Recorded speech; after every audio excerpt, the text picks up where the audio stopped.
seorang yang sudah sampai usia 40 tahun, maka Allah mengingatkan dia untuk menyiapkan 5 bekal utama sebelum dia kembali pada Allah Subhanahu wa taala. Hati-hati yang sudah sampai 40 tahun, jika Anda belum memiliki satu di antara 5 ini, Anda mesti khawatir. Karena ini peringatan dari Al-Quran. Baik, 1. Qala Rabbi auzi'ni an ashkura ni'mataka allati an'amta 'alayya wa 'ala walidayya. Amanat pertama, kata Allah, dia mesti memperbanyak doa kepada Allah Subhanahu wa taala agar dibimbing. Banyak doa agar dibimbing mensyukuri nikmat hidup, plus bisa meningkatkan bakti pada orang tua. 1. Rabbi auzi'ni an ashkura ni'mataka allati an'amta 'alayya wa 'ala walidayya. Perhatikan baik-baik. Ya Allah, mohon bimbing saya untuk selalu bisa mensyukuri segala nikmat yang telah Engkau berikan pada saya sekarang, 1, dan pada kedua orang tua saya.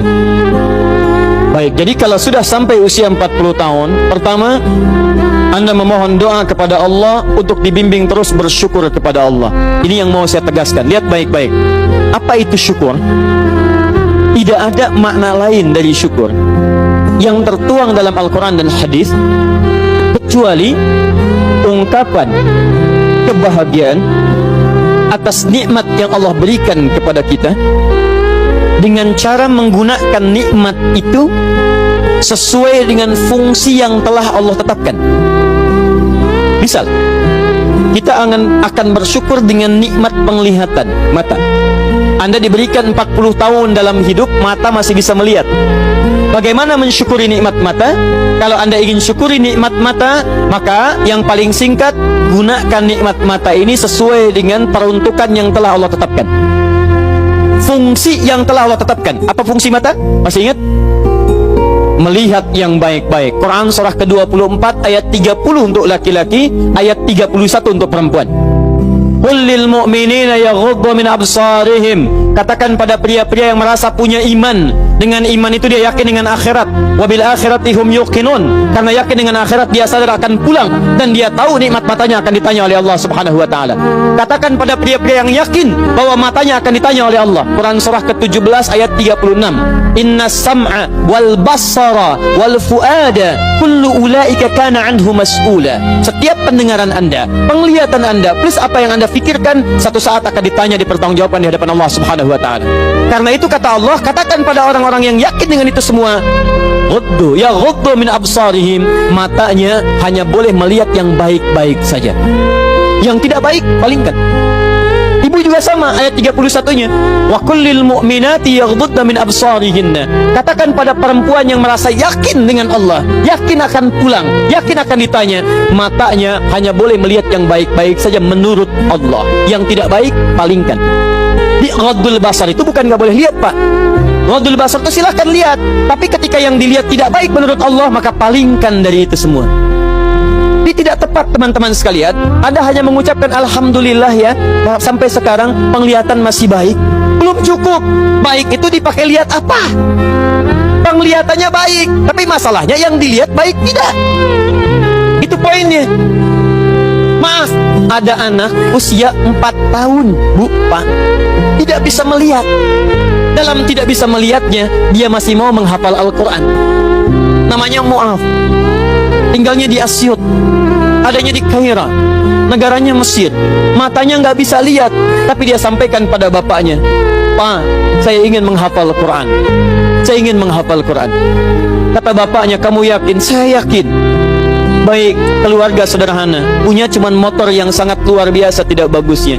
Dimodifikasi dashboardnya, menempuh jarak kisaran 20 km. Datang pada syekhnya, bapaknya kemudian membonceng, muadnya di belakang. Teman-teman sekalian, setiap berangkat datang pada syekh, dapat hafalan baru, bapaknya tulis ayatnya, disimpan di dashboardnya. Di jalan lihat ke sini, lihat ke jalan, lihat ke sini, lihat ke jalan. Mu'adz bacakan ayatnya, bapaknya mendengarnya. Secara singkat, tiba-tiba setelah itu fasenya berakhir, jadilah anak ini hafal Quran. Yang ngantar belum hafal Quran, yang diantar nggak bisa lihat hafal Quran. saking mudahnya Al-Quran, yang nggak bisa lihat bisa hafal Quran. Tapi bapaknya dapat pahala dari transferan anaknya. Perhatikan baik-baik. Begitu dibacakan Qurannya, bagus makhrajnya, viral kisahnya. Begitu viral di Timur Tengah, datang reporter mau wawancara. Pertanyaan pertama, kalau Adinda diperkenankan oleh Allah untuk bermohon saat ini, apa yang mau dimohonkan kepada Allah? Reporter ini mengira dia akan meminta doa seperti ibunda Imam Al-Bukhari bermohon kepada Allah supaya Al-Bukhari disembuhkan dari butanya. Bu, Pak, Imam Al-Bukhari itu dulu buta. Butanya permanen. Dilahir 2 tahun ayahnya meninggal, 4 tahun buta permanen. Nanti ada satu kejadian di situ, yang dengan kejadian itu ibunya berdoa kepada Allah, anaknya menghafal Quran sampai di surat Qaf, ya, ayat ke-22. Anaknya murajaah ayat, ibunya memohon kepada Allah sambil menangis, sambil tertidur, sampai tertidur. Disitulah kemudian terjadi sesuatu yang luar biasa. Seketika Allah sembuhkan Al-Bukhari kecil, matanya bisa melihat kembali. Karena kajian kita bukan di sini, lain waktu nanti saya terangkan. Anda yang punya kitab Fathul Bari, Syarah Sahih Al-Bukhari, beli jilid pertama, kitab Muqaddimah, halaman 634, paling kiri, paragraf yang ketiga, baris 1 sampai dengan 9. Anda temukan kisahnya. Nah, reporter ini mengira ini Mu'adz akan minta kepada Allah seperti Al-Bukhari kecil memohon kepada Allah, matanya bisa melihat lagi. Ternyata lihat baik-baik. Kalau saya diperkenankan bermohon kepada Allah dan permohonan saya dikabulkan, maka pertama saya akan mohon kepada Allah untuk tetap membutakan mata saya sampai dengan kiamat.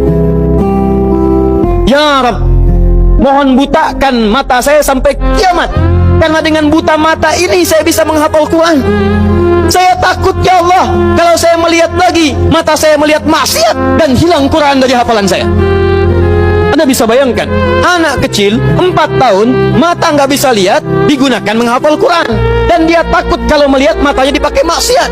Antum dikasih 40 tahun, 40 tahun, lebih daripada 4 tahun, lebih dari 14 tahun, Anda sampai 40 tahun, dipakai mata, dipakai apa mata Anda sampai dengan hari ini? Berapa maksiat yang telah Anda kumpulkan dari mata Anda itu? Mungkin wajar, jangankan hafal, baca masih sulit, lihat mushaf masih enggan, membaca masih susah. Kalau Anda sulit berhadapan dengan Al-Quran dalam pandangan Anda, tanyakan pada diri Anda, dipakai maksiat apa mata ini selama ini?